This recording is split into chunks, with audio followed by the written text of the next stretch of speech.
Have you ever noticed how silence can feel louder than words?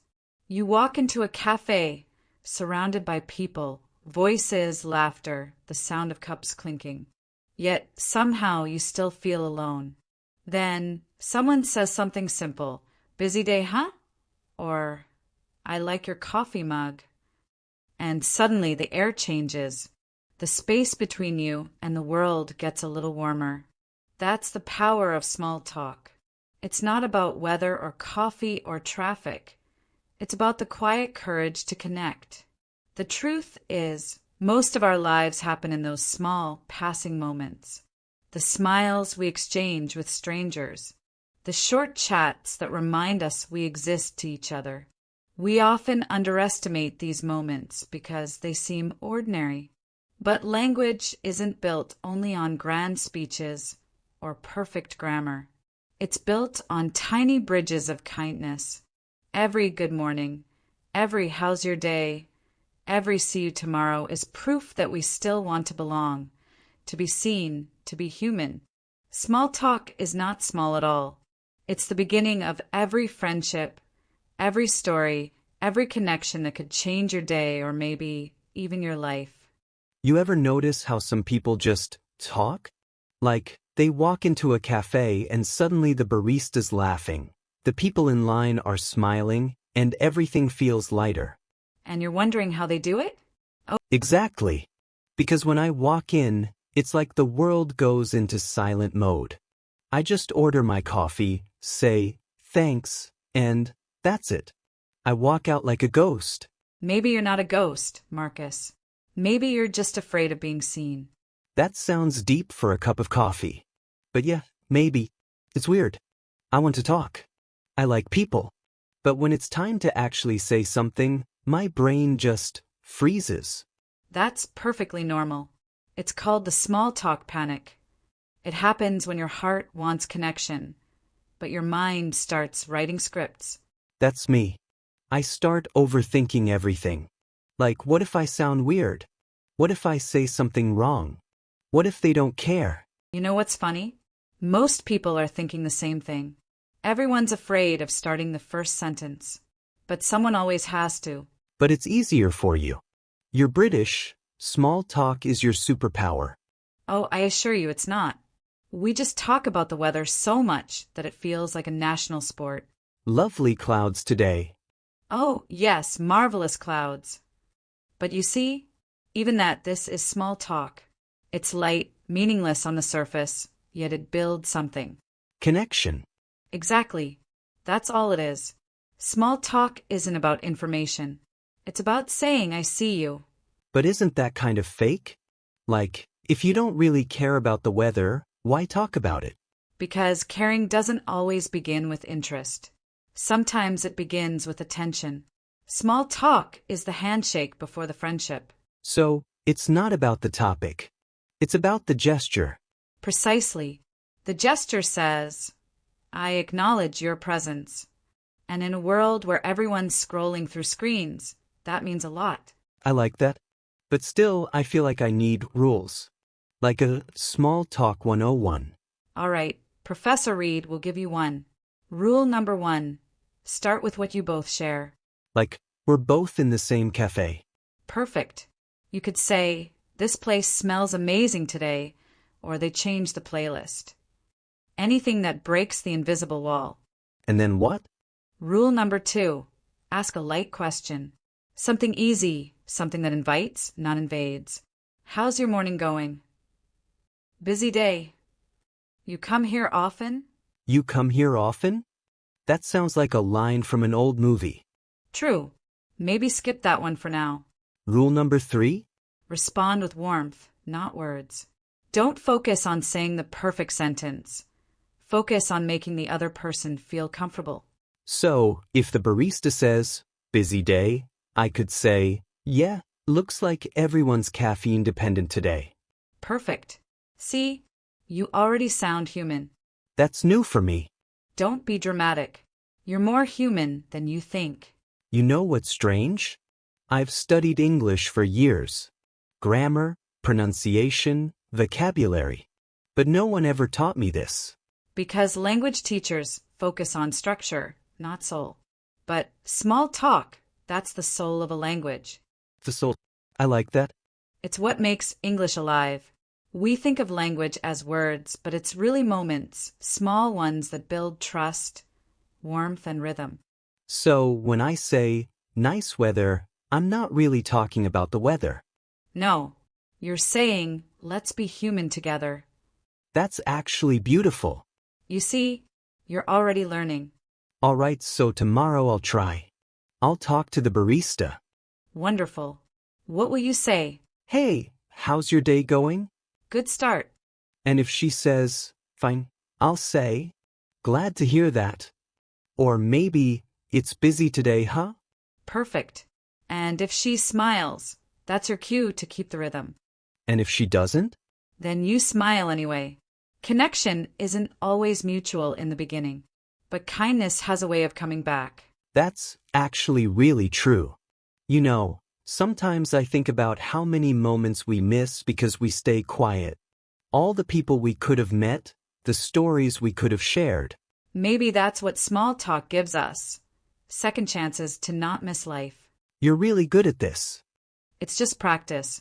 I've had a lifetime of awkward conversations, but every one of them taught me something about people. Like what? That everyone, deep down, wants to be heard.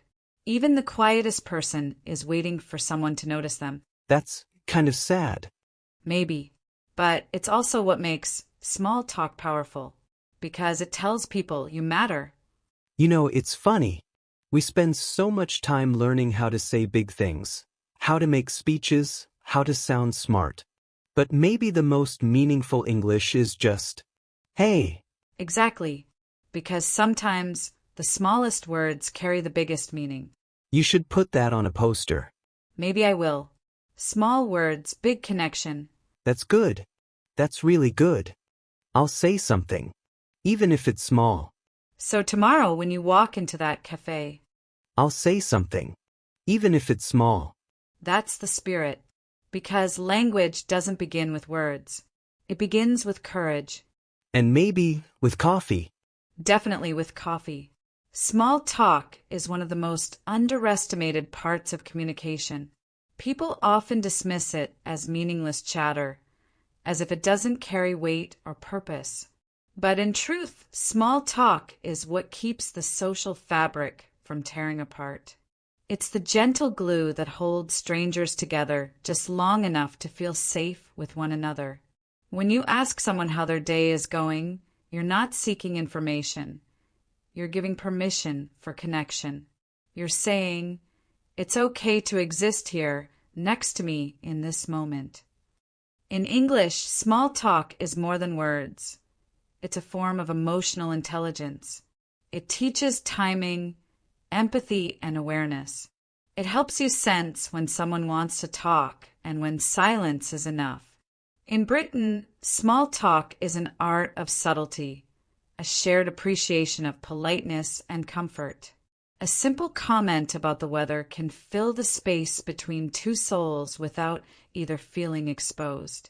In America, it's more open, lively, and spontaneous, a reflection of optimism and friendliness, a way to say, we're in this together. Every culture uses small talk differently, but the heart of it remains the same. It's how humans remind each other that life isn't just about moving forward. It's about noticing each other along the way. When you practice small talk in English, you're not just learning phrases. You're learning empathy, timing, warmth. You're learning how to make language breathe, how to make it live between people. So next time you want to say yes, just to avoid discomfort, pause. Take a breath. And remember, sometimes no is the kindest word you can say. You make it sound so simple. But when I'm actually in the situation, my brain freezes. It's like the word no gets stuck somewhere between my thoughts and my mouth. That's normal. It's not only about vocabulary, it's about emotion. Let's practice it together, shall we? All right. Let's say you invite me to a dinner, but I already have plans and don't want to sound rude. Okay, I'll start. Hey Marcus, we're going out for dinner tonight. Want to come with us? That sounds nice, but I already have plans tonight. How was that? Very good. Your tone was calm, respectful, and clear. Now try another version. Make it sound softer, like you still appreciate the invitation. I'd love to, but I promised to help my friend this evening. Perfect. That one feels natural. You're not rejecting the invitation. You're giving context. That's empathy in action. I like that. It feels like saying no, but without closing the door. Exactly.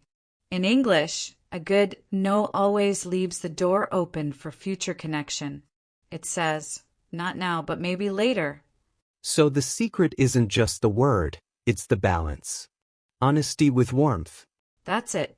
Think of communication like coffee. Too bitter and no one enjoys it. Too sweet and it loses its strength. The right mix makes it meaningful. That's actually a perfect metaphor. So saying no is just part of learning how to mean what you say. Yes, because fluency isn't only about speaking correctly, it's about speaking truthfully. You know, Olivia, I think I'm starting to feel a little less guilty about saying no. Good. That's the first step. Learning that boundaries and kindness can exist in the same sentence. And the second step? 10. Practicing it every day in English and in life. Language is more than vocabulary or grammar. It's connection. Every small word we speak carries a spark, a trace of warmth that travels from one person to another. We often think it's the big speeches or the perfect sentences that matter, but it's not. It's the quiet good morning, the soft take care, the kind how are you that hold the world together. These small words may seem ordinary, but they remind us that someone is listening, that we are not alone. Every time we speak with kindness, even through simple phrases, we build invisible bridges. That's what language truly is, a bridge between hearts, not just between mouths and ears. And so, if you're learning English, don't chase perfection. Chase connection. Let your words carry who you are, even if they're simple. Because every small word carries warmth, and that warmth can change a moment, a day, a person. If this story made you feel that truth, give this video a like. It helps more people find their voice. And if you'd like to keep growing with us, subscribe for more conversations like this one. There's another story waiting for you right here on the screen. I'll see you there.